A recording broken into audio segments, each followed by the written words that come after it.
In this tutorial, I'm going to teach you Mills Mess. Now for most jugglers, Mills Mess is a sort of milestone pattern. It's very beautiful to look at, and it's a lot of fun to do. It combines a lot of basic elements of juggling, like cross-arm throws, throwing backwards, tennis throws, all sorts of things. And unfortunately, it's got a reputation for being really hard to do. I don't think it is, though. It's not that hard of a pattern. You just have to grasp what's going on to be able to do it. In fact, some people can learn it directly from the three-ball cascade. Like, right after they learn that, they can already go into Mills Mess. So I think it just takes the right way to teach certain people. Everyone learns their different way. And there are a lot of basic patterns that you can learn Mills Mess from, just by slight modifications. So I'm going to try to teach you Mills Mess 4 different ways. Hopefully, if the first 3 don't work, the last one will. I'm going to teach you Mills Mess from the Windmills, Mills Mess from underarm tennis, Mills Mess from cross-arm reverse cascades, and then finally just Mills Mess step by step from scratch, every single throw. So hopefully one of these will be enough for you to learn this wonderful trick. Before we start, I'm going to make some quick points about the structure of the pattern itself. You'll notice the ball that's lit up right now is in the position I call the leading position, for obvious reasons. The other 2 balls look like they're following it. Now it's in the middle position. It's making kind of a figure 8 between both of the other balls. And now it's in the following position. It's at the very end of the pattern, backing up the entire trick. So those are the 3 different positions for the balls, and every ball will always stay in one position. So you'll have one ball for the leading ball, one ball for the back ball, always the same balls, unless you do an extra windmill on one side like I was doing. Alright, I'm going to start out teaching you Mills Mess from the Windmills. Now obviously I'm assuming here that you can do windmills both ways before you attempt this. I'm starting out with this method because it seems like it's the most obvious to me. I mean, it's called Mills Mess. It's a mess of windmills. So what you're first going to want to do is just pick a windmill and do it for a while and pay attention to where your hands are going. You'll notice that one of your hands is always crossing on top of the other one, and all the catches that hand is doing is on the other side of your body. So for example, in this case, it's my right hand always crossing over my left hand and catching balls over here. What you're going to want to do is pick one of the balls. I'm going to leave one lit up for you. And when you catch it, just pause over here.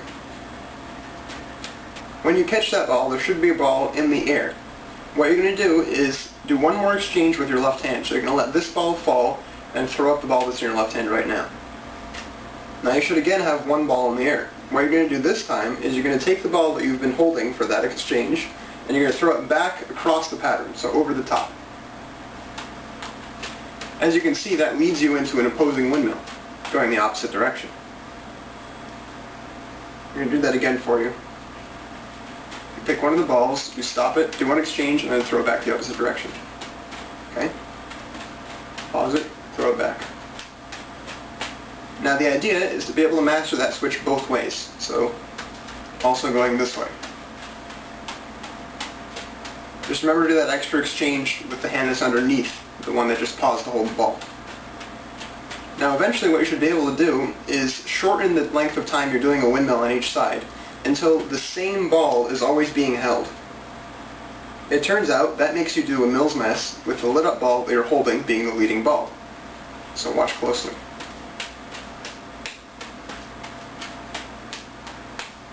That ball is always thrown backwards across the pattern. The other hand does an exchange and you come back.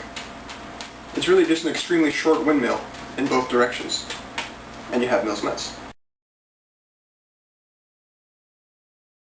Alright, second method. I'm going to teach you Mills Mess from upside down tennis. Now you may not have heard of this pattern before, it's kind of a weird one, but it's essentially just tennis, except instead of throwing over the pattern, you cross your arm under. Like that. You'll notice that the other 2 balls, it's always the same ball that goes under the pattern, first of all. The other 2 balls continue to cross each other in the middle of the pattern. Make a little X there. Now if you look even more closely at the 2 balls in the center, you'll notice that one of them is always going over the other one. That's the lit up ball right now. What you're going to want to do is when you catch this ball that's always going over, instead of throwing it across the pattern slightly, like I'm doing right now, you're going to do a straight up column throw. I'm going to do that with my right hand, which means that when my left hand wants to catch this ball, it's going to have to cross over my right hand to get to it. Like that. We now have a slightly different pattern, where you still have the ball going under it, but the 2 balls in the center are just doing straight up columns. forcing your arms to cross momentarily to catch that glowing ball. Now this can also be done the other way around. With your left hand you do a straight up column throw, forcing your right hand to cross over and catch the glowing ball. Both of those patterns are kind of halfway to Mills mess. So the way to make a complete Mills mess out of them is to join them together and alternate between them. The way you're going to do that,